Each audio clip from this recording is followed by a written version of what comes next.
active are key to good health. Don't forget about the importance of getting enough sleep. Many factors contribute to endless nights of tossing and turning, but there are ways to increase your quality of sleep. We are joined by Dr. Michael Darin, sleep medicine physician with Ochsner Health, to explain sleep hygiene and how to establish healthy sleep habits. Good morning. Good morning, Sean. Pleasure to be here. Thank you so much for joining us. I actually woke up this morning feeling incredibly tired myself. So this is a great topic for us to talk about. You know, sleep just affects us, you know, from the day to day. So let's start with the basics. Why is sleep so important to our health? Because I feel like we kind of sometimes overlook it. We get so busy, right? Yeah, sleep tends to pay the price when we have such a busy life. We have all these responsibilities we're trying to squeeze in, and it's real easy to sort of short our sleep. But sleep is extremely important for our quality of life, how we feel during the day, but it's also really important for our health. That's when our body rejuvenates itself, and it's also really important for the brain. It's when we consolidate memories and process emotions, and we know that not getting enough sleep or quality sleep contributes to some serious health problems, but also increases our chance of dementia and all sorts of other things that we'd like to try to avoid. Right. So we mentioned sleep hygiene. What exactly is sleep hygiene? Yeah, so sleep hygiene isn't necessarily the sexiest term, but it kind of refers to all the things we can do that can increase our chance of getting a good night's sleep at night.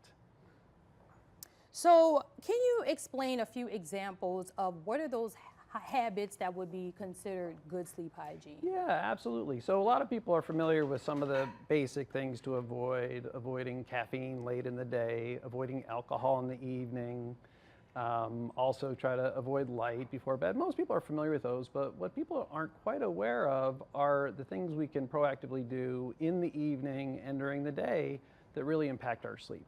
And in terms of the things in the evening, establishing a bedtime routine. I know that we're adults now, not a lot of us have a bedtime, but a lot of us should. So if we actually want to try to be asleep at 11 p.m., a lot of times we have to be realistic and say at 10:30, everything goes off, maybe take a bath, maybe read a book for a little while.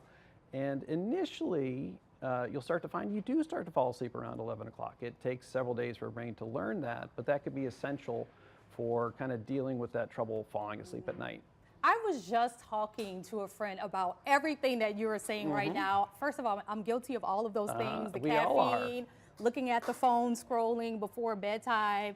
But I was just talking to her about, man, I need to set a better routine for getting to sleep by that kind of 11 o'clock cutoff, so I can prepare myself for a better morning. And it's good to be realistic. Instead of saying, I'm going to get 8 hours, if you really only have time for 7 hours of sleep, well, that's fine, but be realistic, realize that I do need to start trying to set these goals, and you'll find that within a week or two, you're actually starting to hit them. Right, so the key takeaway, good sleeping patterns are basically extremely important, right?